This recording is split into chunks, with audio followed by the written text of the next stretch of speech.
Hello and welcome to the SWC Media Podcast. Today we will have three very special guests with me: Tom Garvin, Nial McAteer, and Lorraine Montague, all of whom are members of Omagh Pride. I will be interviewing Tom and Nial together, followed by an interview with Lorraine Montague. I will be examining the heritage of the queer community in Omagh and how Omagh Pride has impacted the community.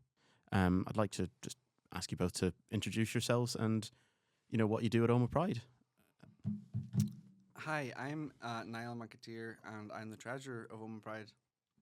Hello, I am Tom Garvin, and I am the secretary for Omagh Pride. Okay. And then, so just to start, how did you two both sort of get involved with Omagh Pride? What sort of made you think, I want to actively be a part of this organisation? Well, the funny thing is, I took part last year taking photos as a volunteer, not as the actual photographer. But every year they do they get all the new people who volunteered and all the old members in one room to vote for new staff, for who's going to be the new treasurer, who's going to be the new chairperson. And I invited Niall and his sister, Bona, to the meeting for it. And he turned round, because no one was putting a name down for treasurer, so he took that on, and then I decided, okay, because no one's putting their name down for the secretary, I'll do that. Yeah, and then what does the day-to-day look like for the treasurer? Well, this year it's been kind of a little bit more difficult because I'm trying to look for alternative funding. I didn't successfully secure funding from the National Lottery this year, so I'm trying to figure out how I can fix that, and try and find better, a way of getting funding.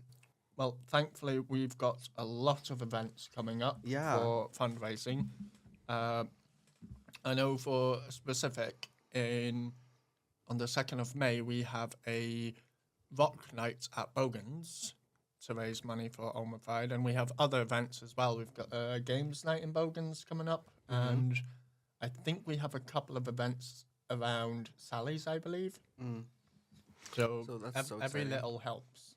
Yeah, give your money to Omagh Pride so they can keep going.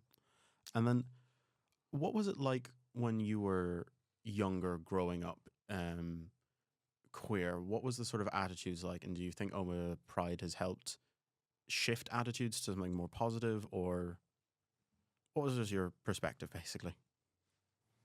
I think Omagh Pride definitely makes it more positive and more visible.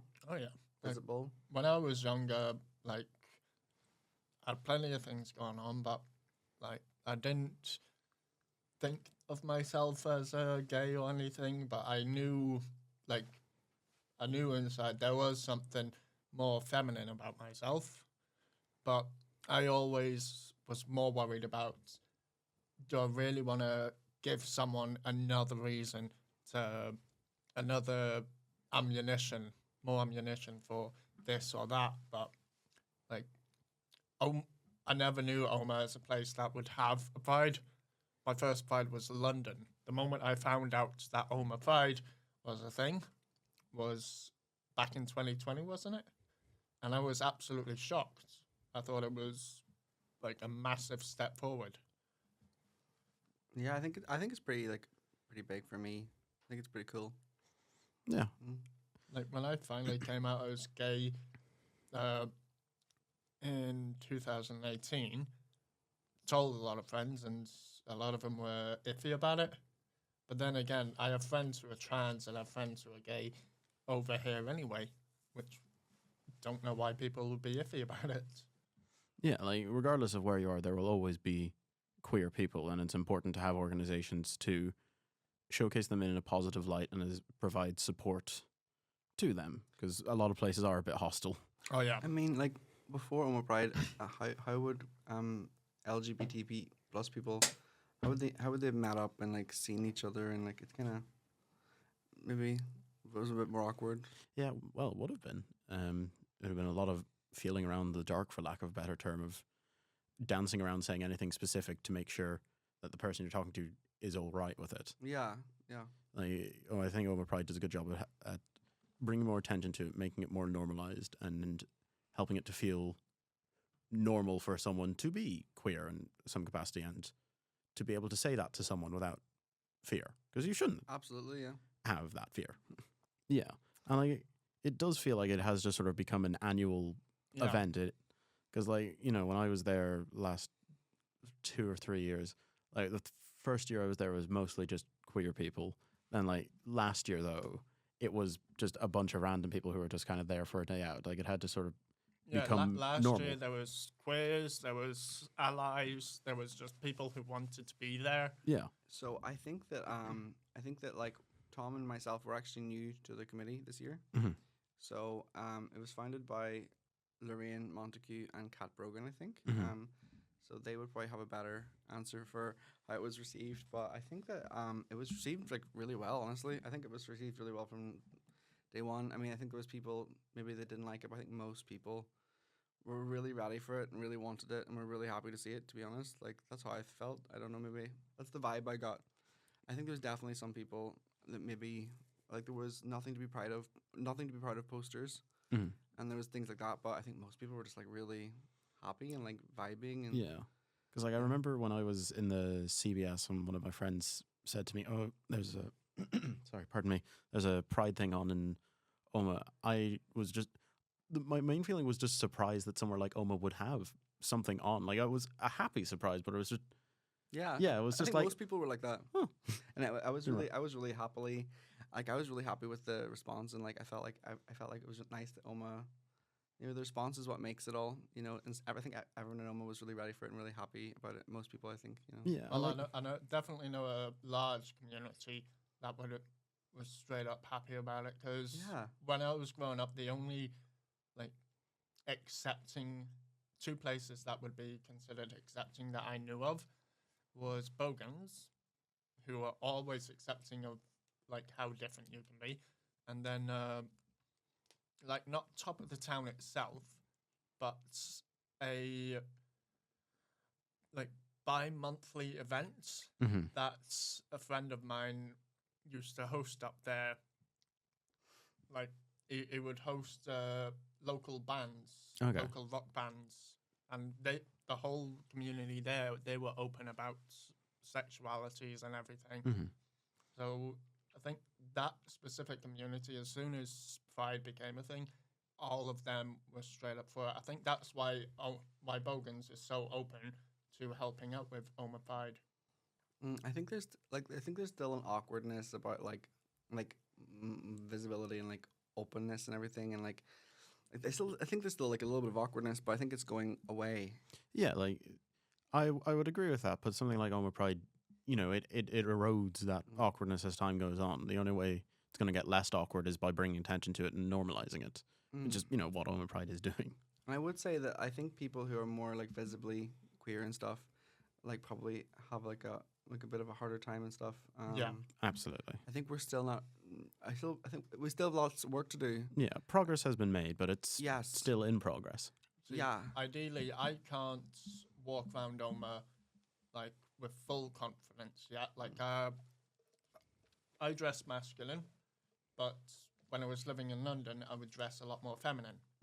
Yeah, like people should be free to Oh, dress. Like even though there's a lot of hate over England and here, I had more freedom to dress more feminine over in England, whereas over here Yeah. it's Like even, you know, say it's not common at all. you go over out here. with like your nails painted and you're getting funny looks at best and Yeah. someone saying something at worst, you know? Yeah, like I painted my nails for Wicked. Oh. So I did like green nails and pink nails for Wicked.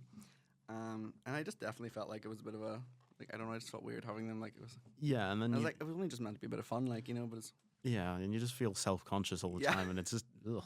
I know I don't feel self-conscious about it, but I know what other people may think, Mhm.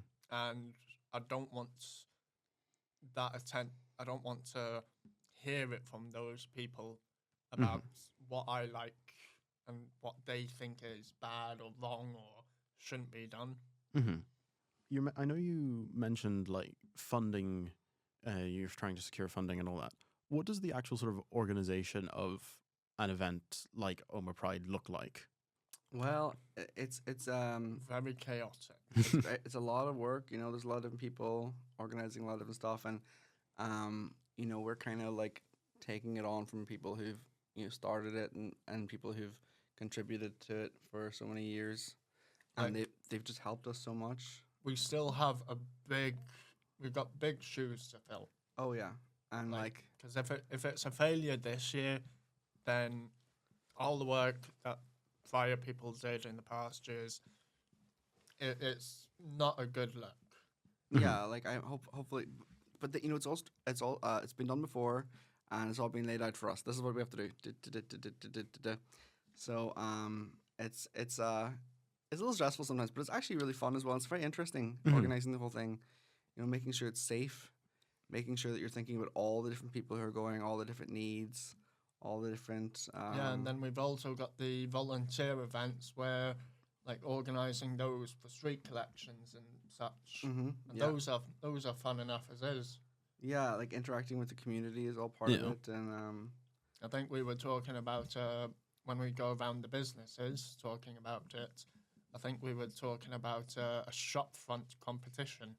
oh yeah, What, so like who can decorate their storefronts? Yeah, because there's a shop down High Street called Foresight. Last year, they did a amazing, like absolutely beautiful shop front with like a feathered wings, and it was just wonderful. So I would absolutely love to see more of that around the town. Yeah, and like even mentioning the, like people collecting for charity or for Omagh Pride anyway.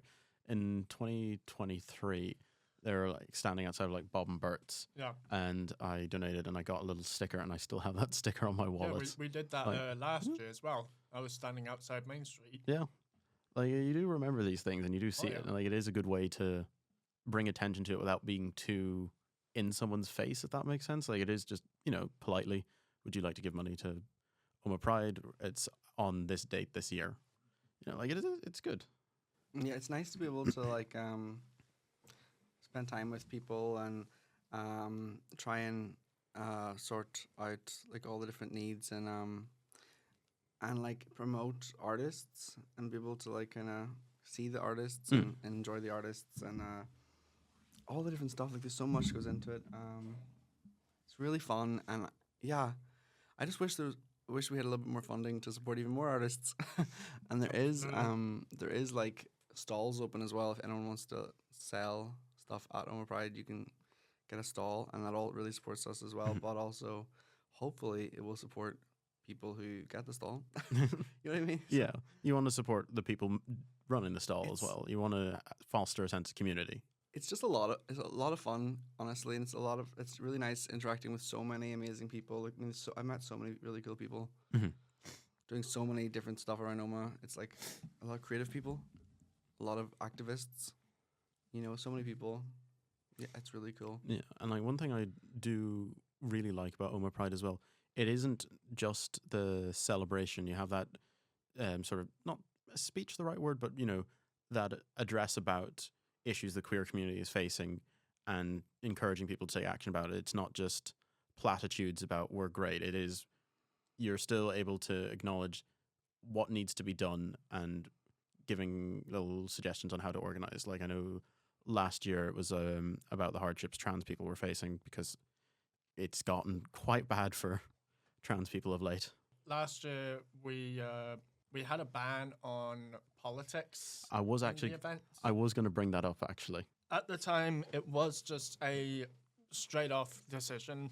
I don't know exactly what everyone's opinion on it was, but I do know, in my opinion, not to completely get rid of politics, because end of the day, we do need politics on our side. Mm-hmm. So if I was to suggest how it would be done is basically have those politicians who are willing to stand by us and let them take part and let them speak at the parades about all these issues.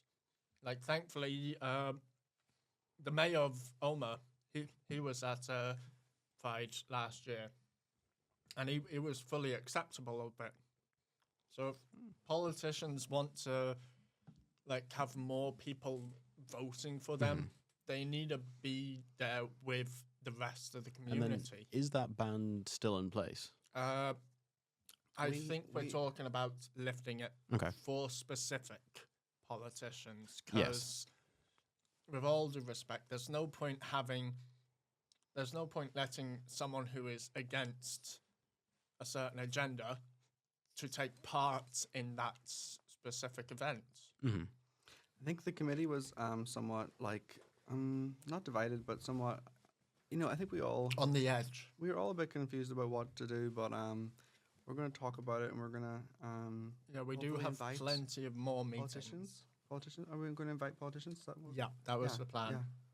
Yeah. Mhm. Maybe talk it through and stuff. But I think I was really like proud of Omagh Pride last year for like taking a stand for trans people because it's like a really important issue, and it's like Yeah. I think it's a misunderstood issue, and I think Oh, yeah.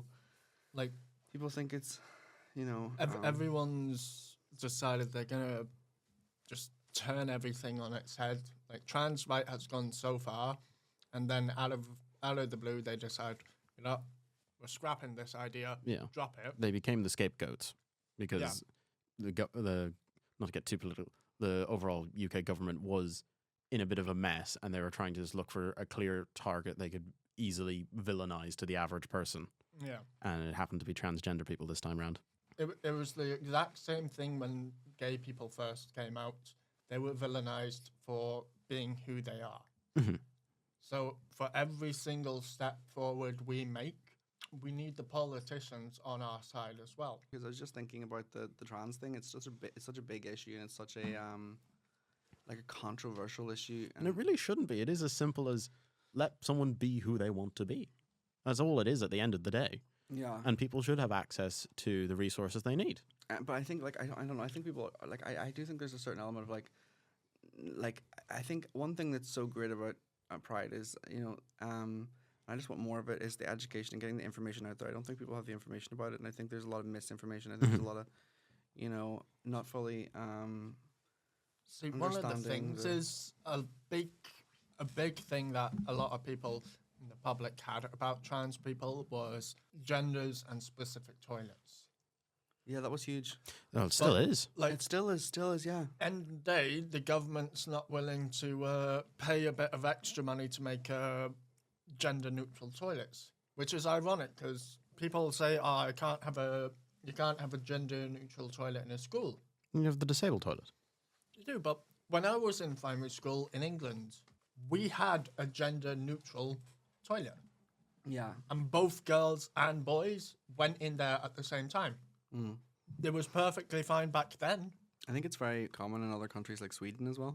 Yeah, there's a lot of countries that have gender-neutral toilets, especially for kids in schools. Yeah. And you know what? Like I've been learning a lot recently. We have a monthly pop-up cafe. It's called the Culture Cafe, but like every month we explore a different theme, and we just it's a lot of fun. But one month we were talking about it was Queer History Month, and for that year it was about scientist history, like science. So we chose to look into like queer ecology, and like nature is so diverse, and I really do think that gender and sex, like biological, it's such a spectrum. There's so many intersex people. There's a lot of different things going on in nature, and there's a lot of stuff going in with people as well. So I think these binary boxes. They're completely wrong. It's to make things easier for someone who doesn't want to understand to just classify things in their head. You're like this, you're like that, you're like this, you're like that. When it's just simply not true. It is such a broad spectrum and especially intersex people a lot of the time do just get completely pushed to the side and ignored. There is no such thing as a gender binary because it never was binary.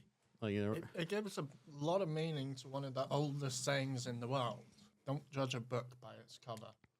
People will use that willy-nilly, and then I'll look at you and I see a guy. If I judge you as a guy or straight off the bat, I'm no different than any other bigot.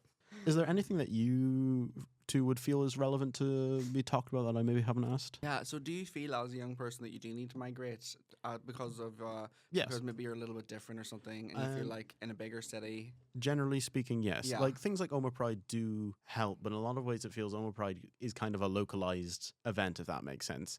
You It's need good. to experience. It's good for- more Pride. And then, you know, when you go somewhere, like I was over in Liverpool the other day, and the thing that struck me was just the sheer difference of people that were just milling about, you know? Like you're in Omagh, and it is mostly people who have been here, you know, all their lives. Everyone's kind of just speaking the same language. And you're in somewhere like Liverpool, and you're hearing all different languages, you're seeing all different people from all walks of lives. I do feel Omagh is a bit of a stifling place, especially for. I'm not a fan of drinking, so Cool. therefore I now have nothing to do in Omagh. Yeah. A lot of it's drinking. Yeah. I think is that like Irish culture in general? Or? Yeah, that is a critique of Irish culture. And like and UK culture. Yeah, UK culture as well. UK culture, there's a lot of drinking, but at least When you're in a like- major city, you have some more you variety. have a lot more to do. I moved back to England whenever I turned 18. No, when I turned 19, sorry, and I can still go out without drinking. I can go skateboarding around the town. I can hang out around, like, London Eye, everything like that. Plenty of gaming cafes, lots of different things to do. Bowling alleys, everything. Right here, then if you want to go bowling, you have to go off to Derry. Yeah. Like, there just isn't much in Omagh, just in general, if you're not a young person who is into drinking or sports. I think Omagh Pride gives Omagh that one extra thing to Yeah. do, especially with the events that we hold. No, I do think Pride helps move things in a better direction of just a bit more variety and Yeah. an accepting variety, if that makes sense. Like, But I mean, even with the events that we hold Mhm. for Omagh Pride, of like the quiz nights and bingo and the blanket making and the rainbow rights. Yeah, I mean, we have so many. We do so many different things. Well, Omagh Pride does so many different events. You know, so many amazing events. And a lot of them are alcohol free. Mhm. You know, and I think one thing I really enjoy with Omagh Pride is that we are kind of moving in that direction of like really encouraging alcohol free spaces. You know, I think especially within, as we said, you know, within Ireland and Great Britain, and I think we do drink it too much sometimes, and it's Yeah. like it's really nice, especially within the queer community. I think going back maybe to that escapism or something, you know, people want to like drink more, and addiction can be a problem for so many people. So I think it's really cool to like move away from that and say we can just like hang out and not drink. yeah. And it's important too. Yeah, Right. really important. So yeah, I wouldn't mind hosting a movie night for Omagh Pride. Well, you know, that's the other thing. Like, you know, I think it's great if we like start all these things here as well, and Mhm. you know, everyone. There is a certain amount of like it's greener on the other side, and it's like maybe it is, and I definitely would say, definitely travel, definitely. Oh, yeah. But I'd love for people to be able to also come back home and feel happy here. Yeah. And feel connected to the community, feel safe, feel Mhm. connected, and feel like they can thrive and be themselves. Yeah. I think sometimes, like, whenever you do come from like a rural environment and then you go abroad, sometimes it can feel like you're not like you're running away. Mm. So then you might feel like you're not supported. So I think one thing is, you know, whenever you do work at home, to make sure you're comfortable at home, Mhm. that stays with you wherever you go. Yeah. You know what I mean? Well, So Thankfully, in all the other major cities, Liverpool especially, like, they've gone quite far with accepting queer communities. Like, do you know how many gay bars there is in Omagh? Like, specifically a gay bar. There isn't any, is there? Not a single one. However, in Liverpool, London, most of England, the amount of gay bars you will find is abundant, especially in London. You've got Soho, for God's sake. So when people say Soho, they think Chinatown, but Soho is actually a whole entire street of just gay bars after gay bar after gay bar, gay clubs. Like, interesting. so even if you're comfortable being in Omagh as a queer, I would suggest to get out there and explore the place. Because the Yeah. more you see, the more, like, over here, there's a limit to how much acceptance you can get. Yes. And the further you go out and the further you spread your wings, the more you're going to meet people who are going to make you feel so much more better about yourself. Like, if it wasn't for England, I don't think I would have come out as gay at all. I would have been in the closet still. No, I agree with you. It is important to go out and see other walks of life and see the world. It's fine if you end up coming back to Omagh where you're fun, but it's important that you go out and try. Explore. You need to explore. Yeah. I think it's really important to travel, but I don't think that if you can, I think try and not do it from a place of like running away. Try not to do it from a place of like, if you can, try and like, you know, make connections everywhere you go and just be yourself everywhere you go. And even talking about traveling, like places like Letterkenny or Strabane. Omagh Pride is collaborating with Letterkenny Pride this year, so that's really exciting. We're trying to do more cross-border. Well, I think that's important. Yeah, I think it's important. I think it's really fun, and I think it's really exciting. Well, when you mention cross community, have you tried to do anything with in the past, or is this a new thing you're sort of trying? This is my first year. I don't want to speak for. I think it's maybe the first time. Okay. I think so. I think Like we usually Omagh Pride does work with the other prides in the area, but that's more so to like figure out what dates we are doing it. So one event doesn't overlap with another event. Yeah. So we all have our own separate event. So the town itself or the event has as many people as we can get at it. and But that's as far as we usually go. So I think we're working with Letterkenny this year to support each other in funding and everything like that. I think we have an extra special relationship with Letterkenny this year, possibly, which is very exciting. I do think it's important to do cross-border things, especially given the history of Ireland. It's important to reach across borders and have that sort of cross-community acceptance in all regards, not just in religion or sexuality. It's promoting that acceptance of all, if that makes sense. One thing I love about Omagh Pride and Pride in general that I've learned from starting is that it really is a space, a neutral space in terms of like no matter what your background is, where you it's very accepting and yeah, it's very like embracing, and you know we're all working together with so many people from so many different backgrounds, and it's really fun. Oh yeah. Yeah, and then how many people are sort of involved with it, like in terms of the volunteers? Like how many helpers have you managed to get? We couldn't rough tell figures. you that on the top of our head. It would be his sister who is in charge of the volunteers. I couldn't give you an exact number, Okay. but we do have a lot of people who work with us. We've got Aidan McAteer.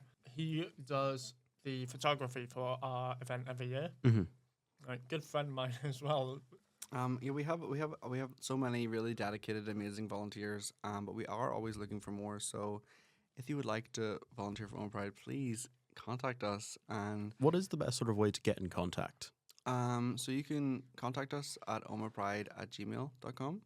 That's the best way. Just email Omagh Pride, say, I'd like to volunteer and we can find you something to do. Tell us what you can do and we can work around that. We have a WhatsApp group with all the volunteers on it, and honestly, just even like attending events that Omagh Pride does, and just talk to people and say, "Hey, I'm interested in volunteering." Just being receptive and Yeah. open. Yeah. Sometimes it can range from all the different things. It can range from just like holding the flag at Pride, or it can hosting events. Like if Like you know, stewards, we always need stewards yeah, at events to help out with, like, especially during the parade, stand there, help out, stopping people from crossing, things like that.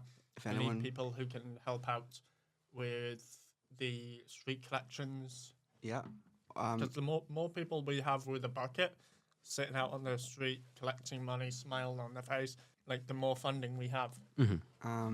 anyone who knows British or Irish Sign Language, that would be very useful. We always need people who have all these different skills and to help communicate to people and Yeah. but yeah, just getting involved is volunteering. I think in a way, you know, It's important to be a part of something. It's good to have a sense of community. and like people, you know, volunteers have started up different groups within Omagh. Like the Culture Cafe was started by volunteers. That's really cool. I think, you know. Yeah, so definitely volunteer and definitely like you could maybe try and contribute to these different events throughout the year, or to Pride itself, or to fundraising, in whatever way you want, and just like talk about it, you know, Even Communicate. just attend if you want to. attend, communicate your ideas, you know, and don't be shy, be nervous, reach out. Even the rock event and the like bar quiz. Obviously, you don't have to drink at those, but it's still a good chance to socialize with people who are like-minded. Yeah, because it's very easy in Omagh and just more in rural places to become a hermit, basically, and put yourself away and just assume you'll never find anyone who's kind of like-minded. It's important to try. Especially Bogans. If you go to Bogans, if you study at the Media and Tech, if you're bi, gay, queer, if you like rock music, I'd say go to Bogans. Yeah. Because that's a massive community of gamers, queers, music, specific music lovers, the whole alt community, basically. Yeah. And I would put the queer community and the alt community. Yeah, as well. they do have a lot of overlap. And there was like so many cool events. Like, did you hear about the Rainbow Rights thing? I did see It was so on amazing. Facebook. I meant to go to it, but I just didn't get a chance because it did sound like it was a very interesting event. Well, it was, and there will probably be more events. There might be another Rainbow Rights. Is what I'm trying to say. So Yeah. I want to let people know there might be another Rainbow Rights. So, and it's really cool. It's really cool. And I met so many people there, and it's non-drinking. So that's really cool. And I think creative outlets like that are really good ways of meeting people, and just it's just enjoyable to share your ideas and, you know, share them, get feedback, and, you know, it's fun to try and communicate an idea and put your point of view across in a respectful way, you know. even for creative people, it's really good. You know, I honestly think every year it changes. You know, the gap between someone who's like just a couple of years younger, I really do think that the social attitudes are changing every single year. And I think Omagh Pride has been, you know, fundamental to that change. And I think it's really working. I think queer people in Omagh have taken charge of the narrative, and they are now, you know, being visible and they're being seen. And Thank you for listening so far. I hope you're enjoying it. This concludes the interview with Tom Garvin and Nial McAteer. Now I will be moving on to interviewing Lorraine Montague, who's one of the co-founders of Omagh Pride. So I'd just like to ask you to introduce yourself and what you've sort of done for Omagh Pride. Just give a baseline. Mm-hmm. So yeah, as you mentioned, I'm the co-founder along with Kat Brogan, who's the other co-founder, and we started Pride off in 2021, and I had been on the committee for 5 Prides, technically 4 years, and we're coming up now on the 5th year, technically, of Omagh Pride. You know, so. Yeah, we started it up in 2021 and started out kind of small. And we've kind of built from there, but we'll get into those questions, I guess, Yeah. further on. Well, just to start, what was it like for you growing up, rural and queer? What was that whole sort of thing like? What was the attitudes of people around you and that kind of thing? Yeah, so I guess, you know, for me, I think I was quite lucky because actually, like, some of my primary school friends were LGBT. So, you know, as a teenager growing up, I had that visibility of queerness, which was great. You know, and then like being from Drumquin, you know, like having people from Drumquin that I knew who were LGBT, and then coming to Omagh and meeting lots more people. I was part of the kind of alternative scene, kind of rock scene, and so there was quite a few people there who would have been queer. Which was really great. I guess not sure how to interpret what the general feelings were towards LGBT people locally. I mean, I think a big part of queerness is, I think it's about coming in to yourself first and then coming out. You know, so for me that journey took a little bit longer than just my teenage years. You know, so it was maybe into my like 20s that I really understood and understand that. But it was great to have some visibility, and whilst you know some of the men, there was more male queers that I knew than female queers, so it was great to have some more role models, you know, and people who could have that visibility. So yeah, I think that a lot of people, you know, we always were hearing the saying, you know, like you have to go away to be gay, like, you know, and gay being quite a broad umbrella term for, for the community. And we kind of wanted to like change that, you know, to feel that people, because some people are really homebirds and they love being at home, you know, and so that they don't have to go away. I think going away is also really good, and you get to meet a whole bunch of people and all of that, and that's really important. I think for now, like, you know, I'm just really like happy to think that there are young people understanding their identity with something like Omagh Pride existing, you know. Some of the people that I've met through this. I've had some really beautiful stories that I can share that doesn't really give people's identities away. So, like, one of the times I was just on a night out, and one of this woman came up to me, and she was just like, "Oh my God, I want to thank you so much," And I was just like, "Oh, right, okay." And she said, like, my son, he's gay, and he didn't know like how his granny would feel about it, and he was nervous about telling his granny, and I guess like maybe it just before Omagh Pride, maybe it just didn't come up in conversation about LGBT, how people think about it. But now it's in the paper, and we see the flags going up. It can be a conversation starter, and people can know where people stand on it. So the day of the parade, he came along, and he was there with his mum or whatever, and his mum happened to be in the town anyway doing the shopping, and she seen all this going on, and she jumped in the parade and walked in the parade. So having something like an annual Pride event helps people, the queer community, know where their allies are, and people saying, yeah, I support Pride, and they might donate financially, or they might just simply be on the streets, supporting people. I even had my manager, and I worked in Campbell community, and some of the residents in Campbell community also were along the thing waiting to support me. So like that was so beautiful. So I think that was, I loved that wee story there. I thought it was really good. I met another person who's a trans man, and they said, they didn't really think there was much point in Pride. They were like, I don't get it. Like, I don't think, why do we need to be showing ourselves off going down the streets? Like, I don't understand or whatever. And then the year later, they actually realized that they were a trans male, and they were like, oh my God, and I wouldn't have connected to that. It took them time. So visibility is the key thing here. It might change attitudes, it might not, but simply to be able to see queer people, and because there isn't this whole thing like I'm the only gay in the village, Yeah. and it's like it's people don't have to think that anymore. They can see actually there, even if you are, maybe you don't know anybody else in your village, there's people in nearby villages and Yeah. all of that. And like for me personally, I went to the CBS. Yeah.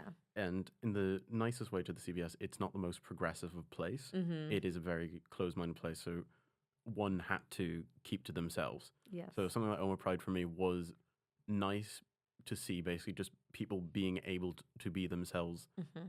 and not having to feel like they're constantly repressing who they are. Mm-hmm. And as well, part of what I went, the first time I went was 2023. Mm-hmm. One thing that I found quite fun was the fact it was in basically the car park attached to the CBS. Yes. And I don't know whether that was intentional or not, but for someone who'd been in the CBS, which is quite a conservative kind of place, I just thought that was really funny. Yeah. I'm glad you got a tickle out of that, Yeah, it was a good day. Yeah. So, yeah, I think that we need to see queerness about it, Yeah. and also like for some people, like they can come along to Pride and they might not even be out to anybody else than themselves, and to see other people, it makes such a world of difference for Yeah. them, It really is important just to see you're not alone. Even if Mhm. you don't end up talking to anyone or meeting anyone new, it's nice just to see, I know I'm not alone. And when I'm ready, or even if I want to, there is people about. How has growing up in Omagh been for you? I know this is my No, interview, but I'm interested to hear. No, it's good. For me, it's been mixed. Like I said, went to the CBS, and that's just not a nice place to be if you're in any way different, not even just queer. It's very much, football and just general masculinity. So if you're not a part of that ideal, I suppose it is very repressive. I did know a few people, I think 2 people in CBS who were queer, and we were out to each other. Mm-hmm. But it is it is just a horrible place to be. So something like Omagh Pride was just, it was important for me to go to, because I was very self-conscious and actively trying to just basically hide everything that I was. So being able to see somewhere where I could just let my shoulders down, even just somewhat, was really nice. Was there anything in particular that led to founding Omagh Pride, or just what were the sort of circumstances leading up to it, if that makes sense? Yeah. So I was glad to get your questions, and I was thinking about this as I was coming here, and there's always like many steps before you get somewhere. So actually back when I would have been fourth year or fifth year, and I went to the Sacred Heart College. There were protests, and they were asking students to leave leave school and skip school to go to these protests that were outside of the courthouse in Omagh. And actually, Daniel Waldron, who's one of the me and Kat are the founders, but I'd say there's also co-founding members, and so he was there from the start. And he was one of the young people, and it was great because it was all the schools. You had students from there. So that was probably the first thing that got me into activism, and I think that's a key part in all of this. And then, when I moved to Belfast, there was many other opportunities for activism. So I was involved with an organisation called Extinction Rebellion, which I don't know if you know, they're environmental activists. Yeah. Kind of got a bit more of a bad name recently, because they're throwing things at paintings and things like that, But I think I've always been very passionate about the environment. I'm also vegan, so making choices to sustain the climate and the environment and things like that. So within that, we did a critical mass bike ride, and we actually had Save Our Sperrins campaigners came along as well, who are based here in the Sperrins.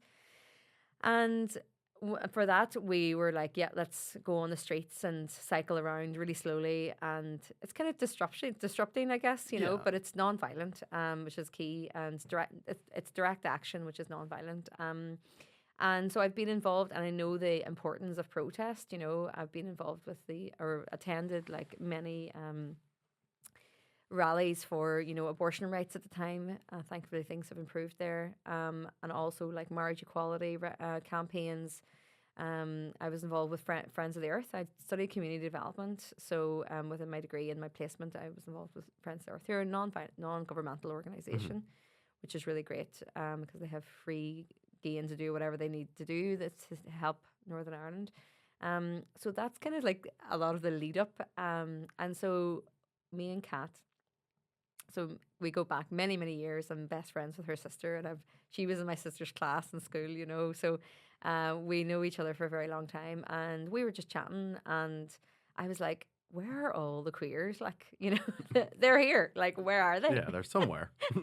Well, they're definitely here. So we were like, let's do something to like bring them together. So she'd moved back home. I had moved back home. So you're talking 2021. And I was like, maybe we'll put on a wee event and do like a little cafe and bring people. And she was like, should we just do a pride? Now, when I thought we were going to do a pride, I thought it was going to be like a parade through the town. So Mid-Ulster Pride were a really good pioneer for us in regards to rural prides. So that was really helpful to see. And they had just done a parade. So I thought, yeah, okay, we're just going to parade through the town. That'll be great. And Kat, with her events background, she was like, let's go big, So within 4 months, we organised the first parade, which I have to say was definitely a bit difficult. Yeah, in 4 months, that's insane. It's insane. But it shows you what happens when you bring people together who already have the skills, So Kat had a high skill set. So so we said, like, let's do Zoom because it was during COVID. So the first Zoom call that we had was 25 people, which was incredible. Like, so we literally just like got a little picture from the Ulster Herald, and they put it in the paper, and obviously we put it on social medias, and that was it. And I was like, oh my God, I can't believe 25 people have showed up here. One of the people who was actually living in England, and so one of the really beautiful stories of, it's the starting days of Omagh Pride, is all these people who'd moved away from Omagh and reconnected with Omagh. So reconnected with the place that they were from, that in many ways they felt they had to leave, We have a really good example of a man in Belfast, and he said he hadn't set foot in Omagh since he had to leave. And now he's coming along, and he's just like, he never thought he'd see the day. And he would have been going to Prides in Derry and Belfast, but he just never thought Omagh would have its day, So within that, we just put in a Just Giving, like online crowdfunder thing, and it was so good. We got £5,000, like, and on the day before, one person donated £1,000. Wow. So it just shows you like the absolute need and demand for the Pride event. And we did have various people coming along and say, yeah, I want to give help. And many people were allies as well, which was really great. Like we had some people, their siblings were LGBT and they weren't, but they were like, I want to be involved. Because, and even though their sibling isn't even living in Omagh, they were like, I want to show, and even show their children that there's a place and there's a need for this visibility and pride to be LGBT. So we started out doing that. We started out, and actually, some of the people who were like the key organizers, I didn't get to meet them till the day of Pride, like because it was all like online, And actually, in some ways, it was really good because for some people with their work schedules, they were like, it would have been really tricky for me to come in, and it meant even like I live in outside Ederney. I'm originally from Drumquin. But it was handy for me to be able to just bounce on and interact. And so actually in some ways it was really positive and really good and so great. Like we had mermaids were in touch, Queer Space. They also joined the calls, so other LGBT organizations. So honestly we felt so well supported. And I have to say, like, absolutely blessed that we got so many people who had the right skill sets that we needed, because I can bring some things to the table and I'm confident in that, but like risk assessments and all of that sort of thing, I'm like, so we actually had Erin McAteer who's studying law, and they came in and they just did that, and that was just like class, so it was really, really great. As I say, like even we had like Connor Mills, who's a graphic designer, and he did loads of the graphics. And Jay Mulhern, he did loads of work as well. So it was really, really good. Did lots of work as well. And then like for me, I kind of took on the role as kind of like acting chair, because we weren't really in an established committee at that point, but I chaired the meetings. And I guess the skill I brought to that was, complimenting everybody and telling everyone, you'd be great at that. I think. Well, it's important to have someone too that is encouraging, because it is a daunting task to organize something like that. Yeah. So it is important to have someone who's just like positive. Yeah. And the thing is, like, see, when you've got like a high skill set like Kat or even Shane Pritchard, like they could just do it all themselves, But when you're a little lower skill set than I did, then I'm just like, sounds like you'd be good at that job. Yeah. So that was definitely something that was great about that. And then I went on to be the chair the following year. And that was a really good year as well. Because again, we just had people with all the skill sets that we needed. And actually, a t-shirt that I'm wearing today, Omagh Pride, was one of the graphics that Connor Mills had done. So he did a whole t-shirts and hoodies and like stickers and everything. So a whole Pride merchandise. So that was 2022. So and also just to say a little bit more about the first Pride, because I think it's lovely to get all this in if we've got time. No, we've got loads of time. Yeah. So Kat as well, because Kat's a performer in her own right, she's a poet. She was like, we can't just expect everyone to do everything for free, So with the money that we did get donated, we make sure to cover the travel costs of all the performers. And actually in the first year, every performer on that stage was LGBT or are LGBT. And that was really important for us because we wanted to show the talent of the queer community. And we had some local drag queens. We had some people who'd never done drag before and got up on the stage of Pride and did Pride, So it was so good. And we had, God, I could just name all the amazing things that came together. But we also had like a rainbow cake donated to us, like some, like the 7 layers of the rainbow. So I had, it was unreal. And so I was cutting that up and like handing it out to everybody. Like we had various supermarkets in the local area donating like fruit and veg or not veg, but like fruits and drinks and crisps and things like that. We also had people donating like breakfast baps for the performers, and the volunteers. So like unbelievably, humbled by how much people did want to support, So as much as we're a minority and, Pride also gives people an opportunity to show their allyship, if they're not queer themselves, So that was the best day. And for me, like walking through the town, like the parade is always my favorite bit. The after party is great and very expensive, but the parade is always my favorite bit. And actually, for me, I was quite emotional coming down the street. I just cried because I just thought people would be like walking with their shopping bags. I didn't expect the crowd that was there, and everyone cheering. And honestly, it was so it was just one of the best moments. And my mum and dad walked in the parade as well, which was great. So yeah, I'm so proud, like proud, so proud of what everyone we did. And I couldn't have done it just by myself, and I neither could Kat. And you need that a community of people coming together. So yeah, that's a little bit about the first Pride. No, thank you. That was brilliant. One thing I do really like about Omagh Pride as well, you kind of brought up, was the activism side of it. Like, as much as it is, a celebration of queer people in Omagh, there is always that bit where one comes up to actually address the crowd and discuss queer issues. Like, it isn't just patting yourself on the back for getting there. It is acknowledging there's work to be done and trying to organize people. Like, last year it was highlighting trans people and basically just how much worse things have gotten for them in the last couple of years. Yeah. And I think it's really admirable of Omagh Pride to be able to highlight the issues as well as celebrate. Like, it isn't just let's all have fun and ignore anything bad going on. Yeah. It is, and it's important to. And yeah. Absolutely. And the thing is, and so it's a good point you're bringing up. And I'm not saying there's only two camps, but a lot of the time you have some people who are just like, I just want to have a big party and celebrate, I just want to have fun. And that's great too, Yeah, like, right? good time is important. Yeah. And then there are other people who are in it definitely for more of the activism side of things. And within a committee, you will have both those people there. So at times it can be like, oh, okay, how do we balance this out? But again, at the end of the day, it's a democracy, like, so, Yeah. and we always decide among us about how to approach that.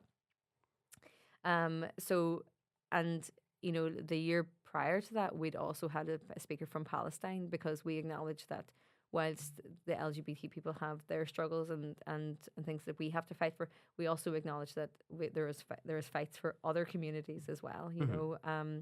Last year we had can't recall his name now, but a man speaking from Samaritans to talk about mental health.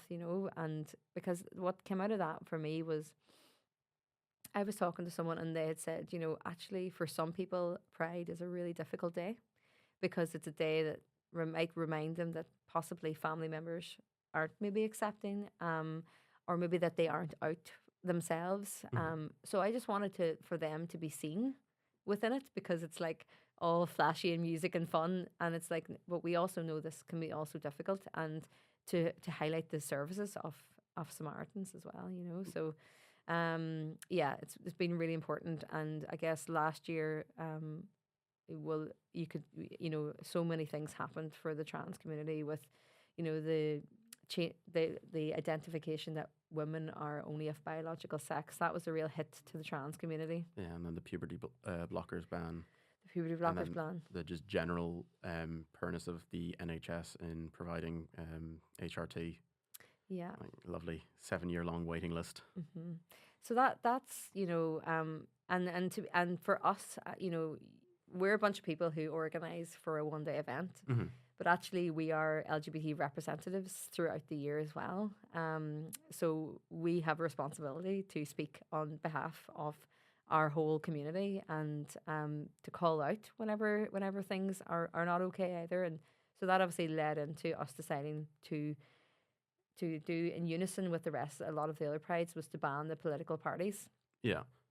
So we can talk about that. Yeah, I am interested in that, because, yeah, just how much support from political parties do you feel is actually genuine support of the politician and the party, that they genuinely care about queer people, versus how much of it is just performative, this will make me look good, and this just happens to be the event I'm choosing to prop myself up? Yeah, so I guess in saying this, I'm speaking as an individual, not the committee. Yeah, maybe let's make that very clear. Let me be clear with that, yeah, because that would be the great thing to go and to ask each committee member, because every committee member would have a different viewpoint on that. So the approach that we chose for the first year of Omagh Pride was like, we're not inviting political parties. That's not to say they're not welcome, because it's this thing of like, who got invited or who didn't get invited.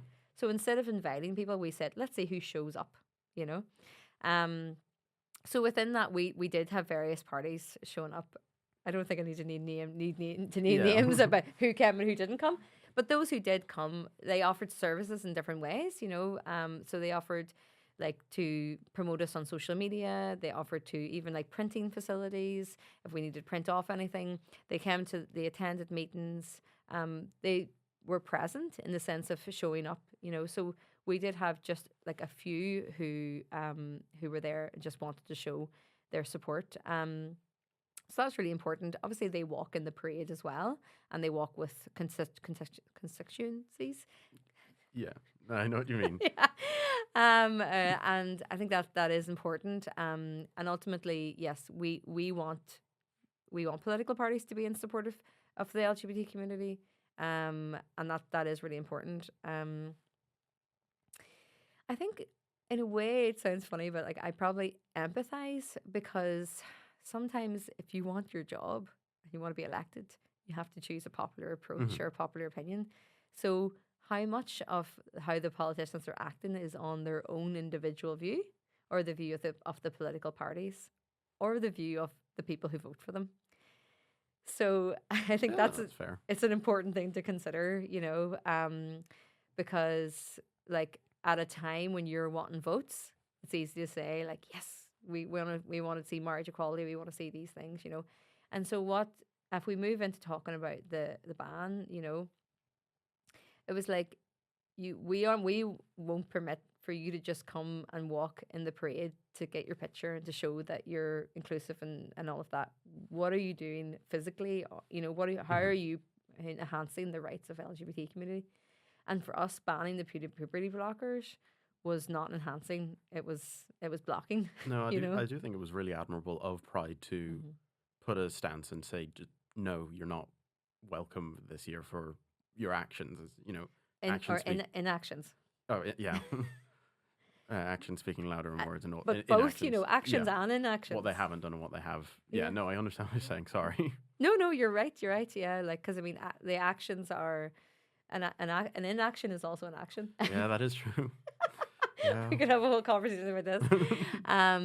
So yes, so it was like, you know, yeah, we want people to show that they are supporting us because I mean for me as like a campaigner and an activist and a Pride member, you know, I felt really challenged by all these changes for the trans community. It's like I felt like we were on a good trajectory of things. We got marriage equality, you know, things were like on the up, you know, and I just have such empathy for our trans community because at the end of the day, in my view, like you know, in the Stonewall riots, it was trans women right there at the very front. front. Marsha P. Johnson at the start. That's right. It was a black trans woman who started it all. Yeah. And I feel it's very important that is acknowledged. And Sylvia Rivera as well. Yeah. So it's good. It's always good to name our I wouldn't like our foremothers. You know. So yeah, exactly. So it can't just be this thing of like, okay, well, the lesbians, the gays and bis, life's okay for us now. We've got some equality, and say, okay, well, who cares about the rest? You know, like, and it's just like, you know, I think it's really, really important to to stand up for the rights of everyone, you know. It's like, you know, when women's rights are under attack, what do we do? Stand up, fight back. When trans rights are under attack, what do we do? Stand up, fight back. You know, when migrant rights are under attack, what do we do? Stand up, fight back. You know, so it's not like, you know, we're activists for human rights for everyone. What are the sort of like the organizational challenges of Omagh Pride? Like, may not be as interesting here, but what's sort of the back end of just organizing an event like? Yeah, I guess, you know, no one can understand the amount of hours, work, dedication that goes into putting on a Pride event, because it's like one day, and yet it is like we're having meetings and meetings, you know, in the lead up. We have a little break over summer for Pride season. We're like, go and just be gay. But because so that's a lot.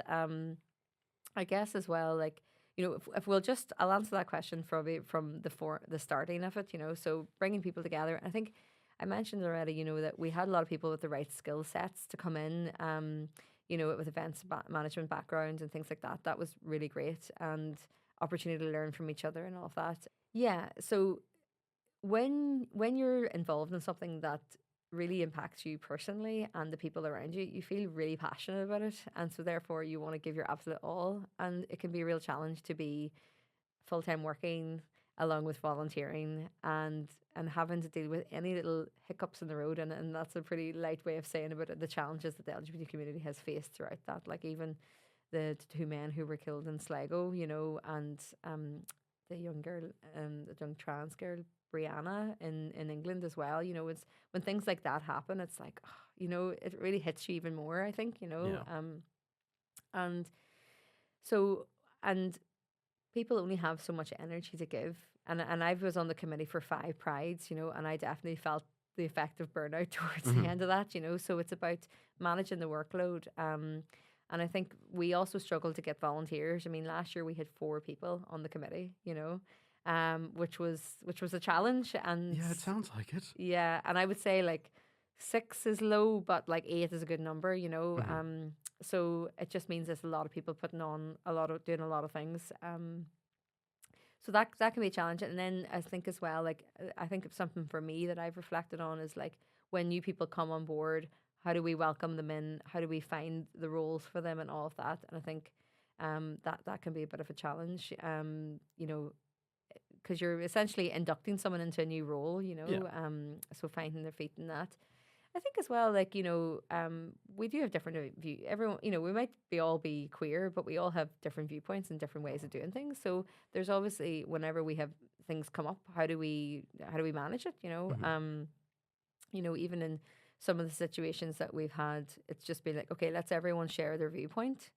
And then if anyone has something we want to say back in response to someone, and then we have to make a decision, you know. And I guess that's where democracy is good, you know, because, you know, it's not one person's view over the other. It's like, okay, let's hear everyone's view, you know. So yeah, it is just a lot of work. This year I created a guidebook. Oh, wow. So people could see all the jobs because there's just so much work. And even like, you know, other people would have come in and did jobs. And even if I was the chair and helping with all the tasks, they were doing things behind the scenes that was helpful that I wasn't on top of, you know. So it's that thing, yeah. Just there's so much work to do, and we were very, very lucky. The first, well, not the first year, but the first year we got crowdfunding, but the other 2 years we got 4 years we got national lottery fund. Unfortunately, this year we were unsuccessful. Yeah, Niall mentioned that to me. That's one thing he's trying to figure out at the moment is securing funding. Yeah, so that's it. Like, you know, and I mean, at the end of the day, a pride can just be the parade and people walking on it. I mean, that is what it is in the essence, you know. But I think when people come from such a far distance, we want to show them a good time and show them that Omagh got a lot to offer, you know, or whatever. So so this year, because we had some money left in the bank, we were able to continue on. So I'm hopeful that we will. But yeah, that's the thing. It's like you're not guaranteed funding, and you know there's places like Foyle Pride who they don't apply for funding; they just put on fundraisers, you know.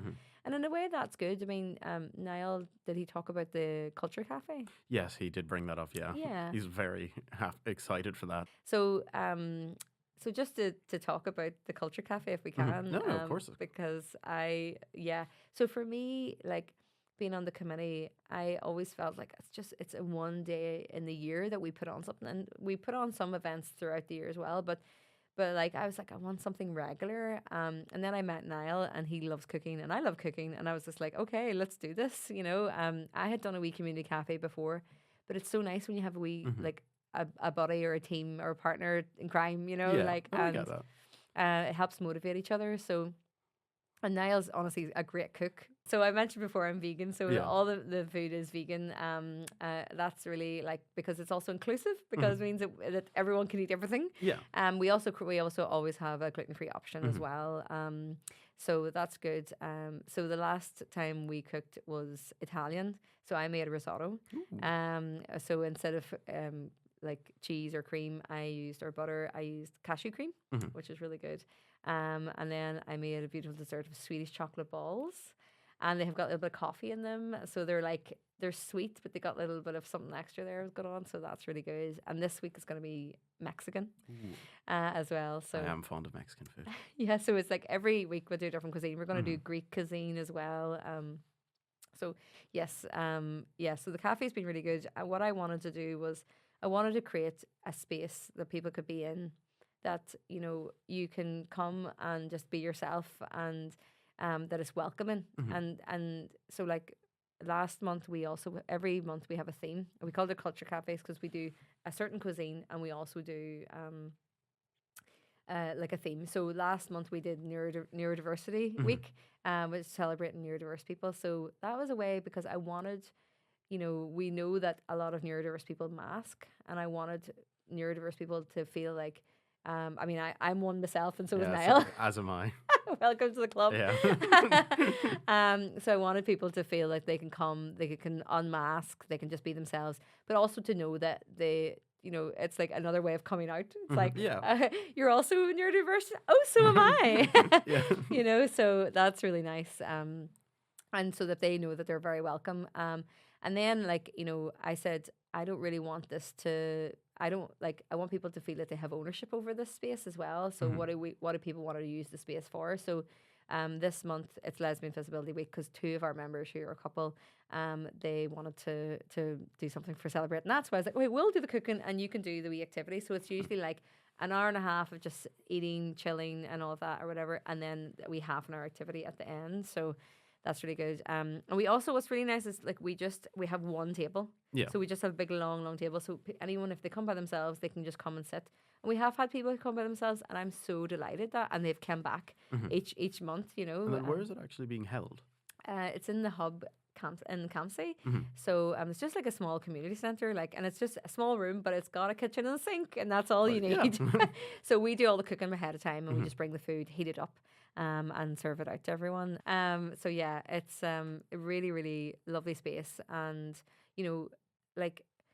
also I'm someone who doesn't drink alcohol anymore, and I felt it was really important to have spaces for people who don't drink or and like Omagh as a whole, very much the social life is drinking. Yeah. And I don't drink much myself either, Yeah. so that sort of thing is good. Yeah. Because, you should be able to go out and enjoy yourself and not be in a bar, basically. Yeah, exactly. And not just that, alcohol costs money, So if someone's on a low income, that they can still have a social outlet, so that's really important. And the cafe has been really, really great. And for the panel discussion, I asked people who'd come to the cafe if they wanted to speak on the panel discussion. And that was the first time they'd ever been on a panel discussion, So it's about empowering the LGBT community to be like, okay, look, we're a charity now. We can apply for funding. We can put on events. Like, what do you want? And I'm taking that role of this is not necessarily physically holding people's hands, but holding people's hands along the way to actually see things they want to happen. So one of our people who come along to the cafe, they're asexual, and they said you always hear people talking about all the other ones, but asexual or intersex just kind of gets left out. So they want to put on an event called Beyond the Queue, where they focus on asexuality and intersex people as well, which is great, and it's and the more that we get to learn about each other, the better. I always think it's so funny because we're a minority, but yet the queer community is a minority in general in population, but yet we're the most diverse. Yeah. We have able-bodied people, disabled people, we have mixed race, all religions, it's a really inclusive group, One of the other things that we're hoping to do as well is an intercultural cafe where we invite people from different backgrounds to come and share some of the cuisine, but also a little bit about what is LGBT like for you growing up. And could be a great podcast as well. So that has given me such a renewed bit of energy in life about activism, I guess, and we also, Kat Brogan, put on the Rainbow Rights group, which was creative writing group in the Street Arts Centre. So she'd applied for funding through Arts Council and was successful. And it was amazing. We had a showcase event over in the Street Arts Centre. So, it's great to see that people who've been on the committee still committing. Yeah. And Amy Ferguson, who was on our committee as well, they host a book club over in the library for a queer book club called Friends of Dorothy. I come up with a name. Thank you. But I don't actually go because I'm dyslexic. Anyway, but yeah, so so it's great to see other things, and that's the thing. Like things change slowly, and we need It's okay for progress to be slow, you know. So it's just about sticking with that, you know. So yeah. Yeah. So for me, part of the reason of wanting to do Omagh Pride was like if I was blessed to have a girlfriend, that I could walk down the street holding her hand, give her a wee kiss on the cheek, and then I don't have to like look around to see is somebody looking, what are they thinking, or whatever. And it's just normalizing that we exist, and you know, and I can feel proud walking down the street, being like, look, my wee girlfriend, you know, or big girlfriend, whatever. So that was really important. You know, actually, like part of my own personal story was like I actually only came out like 2 years before Omagh Pride to my father, you know. So that was quite a big deal. And I think that, you know, you can imagine like my father's in his 70s, you know, so like what was LGBT like for him then? I mean, it was criminalized. Yeah. You know, it was a very different landscape. So what we are doing in this time in our lives is creating a new landscape for people who are LGBT, and to say, yeah, you know, it's not to say the hate crime doesn't continue here, it does, but the more that we are just like, it's not a big deal, you know, like Yeah. whatever your orientation is or a gender identity, it's just like, oh, that's just part of you, okay, you know. So normalizing it's been really important. As well, like, you know, I studied community development, as I mentioned before, and so I came in with that. But what I have learned personally and skills and all of that as part of being part of the committee is just huge, like, you know, and the confidence that it gives you, you know. And for me, it was really hard to step down from the committee last year when you started something up. But I was like, actually, sometimes you need to step down in order to other people to step up, you know. And now we've got a whole bunch of new people who are skilling up, and the more queer people that we have feeling confident to be, you know, organizers, because, you know, like even you're saying there, or asking earlier about political parties and stuff, you know, yes, we can rely on governments to make changes and legislation and things like that. But a lot of the grass movements that have changed things have been the people on the ground, you know. So the more people who can feel confident going, yeah, I want to be involved in change, and if that's just you attend the Pride, that is something, you know. Like, so it's giving people more ways to participate, to be active members in society, because like I say, I want to see this like grow and grow. Like I would love to see like an LGBT centre, like Derry has an LGBT centre. Yeah, there's loads of great things happening in Derry, oh my god. So I was involved with the Rainbow Project, and I was a youth worker there. So that was really good. And now, like a lot of the young people who are now adults, so that youth service is up to 22, you know. So that was really, really great. And they've went on to do, you know, to do writings, to do plays, you know, to be involved. And so it's like, you know, I'd love to see like a queer youth group here as well. I mean, Car Friend were involved here for a little while. I'm not sure what the status is with them now. Youth Voices that's here in Belfast or in Omagh, sorry, they have a high amount of LGBT members, which is great. But it's that thing, yeah, just wanting to, as soon as people are kind of questioning where they are at with all those things, that we can have a place to hold them. And I'd love to see like a wee centre, and that would be one of my ambitions. And the cafe is kind of a starting point with that. It's like, let's give people a space to gather, to connect, and see where the conversations go from that, you know. So Thank you all very much for joining me today as I explore the relationship of Omagh Pride to the town of Omagh. We hope to see you on the 13th of June at 1 o'clock at the Oasis Plaza in Omagh for the Pride Parade. For more information about LGBTQ+ organisations, look up the Rainbow Project or the Trans Research Centre and Mermaids. All three are charities dedicated to helping LGBTQ+ people. Be sure to follow Omagh Pride on Facebook for any information on any upcoming events. Have a good day, everyone.